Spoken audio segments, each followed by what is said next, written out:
कोल्हापूर जिल्ह्यातील ग्रामीण भागातील अशी व्यक्ती ज्यांनी स्वतःच्या जिद्दीच्या, कष्टाच्या आणि अभ्यासाच्या जोरावर भारतातली सर्वोच्च मानली जाणारी UPSC एक्झाममधील IPS हे पद प्राप्त केलेलं आहे. आज तेच बिरदेव ढोणे सर आपल्यासोबत आहेत. आपण त्यांच्याकडून आज जाणून घेणार आहोत की ग्रामीण भागातली जे विद्यार्थी आहेत ते MPSC UPSC ची एक्झाम करताना त्यांना नेमक्या काय अडीअडचणी येतात. आपण त्यांच्याकडून जाणून घेण्याचं कारणही तेच आहे, कारण सरांचं बालपण हे कोल्हापूर जिल्ह्यातल्या ग्रामीण भागात झाले. ग्रामीण भागातून सरांनी एवढं सर्वोच्च पद घेतलंय, त्यामुळे ती जाणीव 100% त्यांना आहे आणि ती आज आपल्या भागातल्या ग्रामीण भागातील विद्यार्थ्यांना त्याचा फायदा करून घेणे हाच एक त्यामागचा उद्देश आहे. सर नमस्कार. नमस्कार. आज आपण गुहागर तालुक्यात आहोत.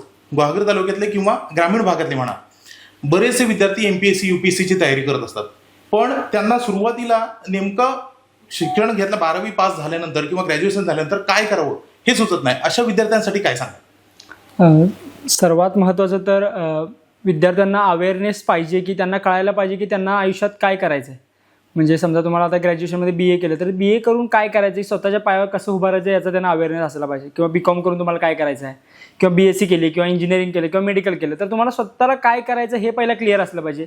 म्हणजे ते अचीव काय करायचं हे तुम्हाला क्लिअर असलं पाहिजे. B म्हणजे बिलीव्ह करायला पाहिजे. दुसरं की म्हणजे स्वतःच्या त्या प्रोसेसवर बिलीव्ह करायला पाहिजे. C म्हणजे तुम्ही ते कन्स्ट्रक्ट करायला पाहिजे पाथ तुमचा, की बाबा तुम्ही एखादं करायचं अचीव म्हणजे तुम्ही बिल्ड करताय किंवा बिलीव्ह करताय स्वतःवर, तर ते कसं कन्स्ट्रक्ट करायचं तो पाथ कन्स्ट्रक्ट केला पाहिजे. आणि जे D म्हणजे ड्रीम, जे तुमचं ड्रीम आहे ते तुम्ही पूर्णपणे त्या यशानं किंवा तुमच्या प्रयत्नानं अचीव करायला पाहिजे. सो मग त्या जाण्याचा मार्ग किंवा काय अचीव करायला पाहिजे, कसं अचीव करायला, या सगळ्या गोष्टी आहेत. आणि दुसरा भाग म्हणजे जो तुम्ही विचारा की ग्रामीण भागातील कोणत्या अडीअडचणी येतात.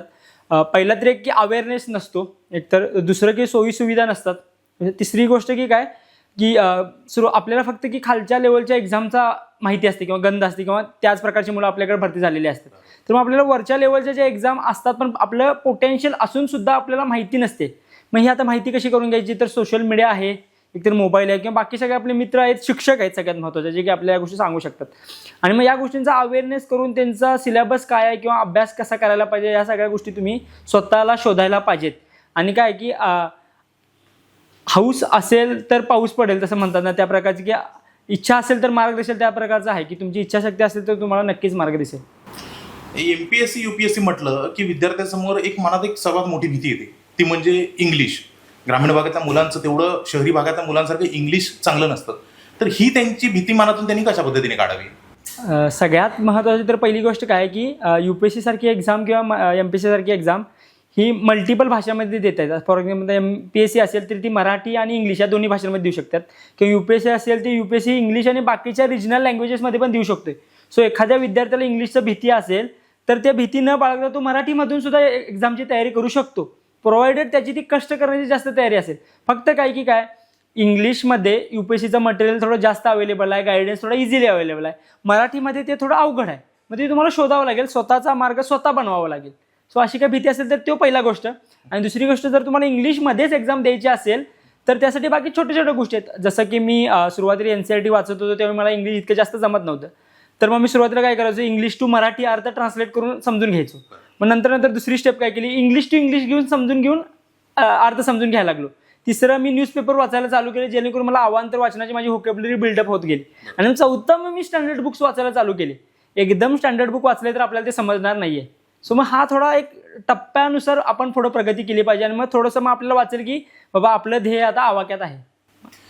सोशल मीडियाचा वाढता वापर, इंटरनेट, आज तळागाळापर्यंत इंटरनेट पोहोचलंय. मुलं त्याचा चांगल्यासाठी उपयोग करतात, वाईटासाठी करतात. तर तो वाईट जो उपाय आहे तो बाजूला ठेवून त्यांनी सोशल मीडियाचा चांगल्या पद्धतीने वापर कशा प्रकारे करावा? सगळ्यात महत्त्वाचं तर काय की जे इंटरनेट असेल किंवा बाकीचे सोशल मीडिया हे डबल एज्ड सॉर्ड आहे.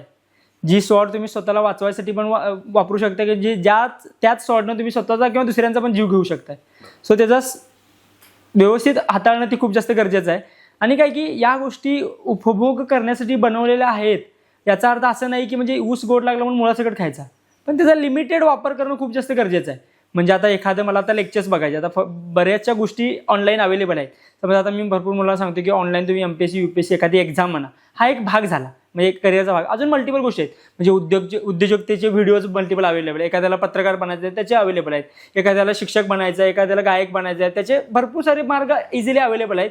मग तिथपर्यंत पोहोचणं किंवा योग्य व्यक्तीला आपण आपला आदर्श म्हणणं हे खूप जास्त महत्त्वाचं आहे. मग त्याचं आता आम्ही ज्यावेळी प्रिपरेशन करत होतो त्यावेळी पण व्हॉट्सअप इन्स्टा होतच, पण मग आम्ही काय करायचं प्रिपरेशनच्या फेजमध्ये वापरत नव्हतं. म्हणजे की काहीतरी कमवण्यासाठी काहीतरी गमवावं लागणार आहे.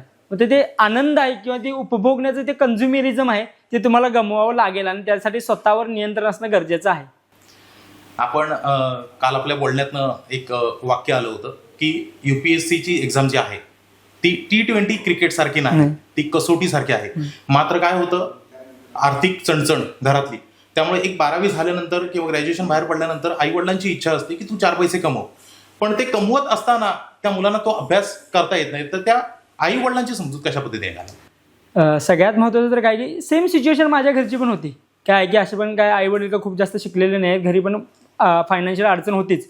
पण मग काय की त्या सगळ्या गोष्टींचा मध्य साधता आला पाहिजे. आयुष्य तर हेच आहे ना की सगळ्या गोष्टीवर सगळ्या दगडावर पाय ठेवत कसं कसं तर आपल्याला दुसऱ्या तीरावर जायचं आहे. तर पहिली गोष्ट काय की तुमचं स्वतःचं स्वप्न, दुसरं घरची फायनान्शियल कंडिशन, अभ्यास करायची तयारी, अभ्यासाला लागणारा वेळ आणि आई वडिलांचं किंवा मित्रांचं पाठबळ, या 4-5 गोष्टींना तुम्हाला साधता आला पाहिजे. आणि दुसरी गोष्ट काय, मला सांगा तुम्ही एखादी एक्झाम देताय आता माझ्या बाबतीत, तर ती एक्झाम एक 4 वर्ष देताय आणि तुमची पूर्व परीक्षाच निघत नसेल तर आई वडील कसा विश्वास ठेवणार सांगा? आई वडील विश्वास नाही ठेवणार. पण समजा त्याच परीक्षेची पूर्व परीक्षा समजा तुम्ही दुसऱ्या अटेम्प्टमध्ये पास केली तर वडिलांना किंवा आई वडील 100% तुमचे विश्वास ठेवतील. मग त्यांची काय अच्छा ठीक आहे आता अपयशी झालात ना दुसरी स्टेप, तर तू तिसऱ्या वेळी परत एकदा पुन्हा ट्राय कर जेणेकरून तुझी ती स्टेज पण पास होईल. ही काळजी मुलांनी ठेवायला पाहिजे मला असं वाटतं. हे झालं विद्यार्थ्यांसाठी. आता एक तुमच्यासाठी खास प्रश्न, काही दिवसानंतर तुम्ही तुमच्या कर्तव्यावर रुजू होणार आहात. भविष्यात तुमची वाटचाल आता जवळपास 30 ते 35 वर्ष आहे. भविष्यात अशा कोणत्या व्यक्ती आहेत? म्हणजे 2 ऑप्शन तुमच्यासाठी आहेत, IPS किरण बेदी की IAS ऑफिसर तुकाराम मुंडे. मी म्हणेन की काय दोन्ही व्यक्तींनी त्यांच्या आयुष्यात खूप चांगलं कार्य केलेलं आहे. पण हे काय की त्या व्यक्तींनी त्यांना योग्य वाटेल त्यांच्या मनानुसार किंवा त्यांच्या ध्येयानुसार काम केलं. मग मला असं वाटेल की त्यांनी जसं केले तसंच करायला पाहिजे असं काही नाही आहे. आपला एक वेगळा ठसा उमटवणं पण तितकंच जास्त गरजेचं आहे. सो मी तेवढं म्हणेन की एक IPS बिरदेव डोने म्हणून एक चांगलं काम आपलं करायला पाहिजे, हे मला वाटतं की खूप जास्त महत्त्वाचं आहे. नक्कीच सर, आज तुकाराम मुंडेंचं नाव जसं राज्यातल्या कानाकोपऱ्यात घेतलं जातं, आम्हाला नक्कीच तुमचं नाव ते ऐकायला आम्हाला स्वतःला घ्यायला आवडेल. आणि आपण आपल्या दैनंदिन जीवनातला मौल्यवान वेळ काढून आमच्या गुहागर गल्लीला पाटपणारे विद्यालयातील विद्यार्थ्यांना जे मार्गदर्शन केलं, त्याचबरोबर माझं कोकणच्या माध्यमातून जे विद्यार्थी आज ही मुलाखत बघतायत, हे मार्गदर्शन बघतायत, त्यांना भविष्यात नक्कीच याचा फायदा होईल आणि तेही तुमच्यासारखे कुठेतरी शासनाच्या उच्च पदावरती जाऊन बसतील, हे मात्र तितकंच खरं आहे.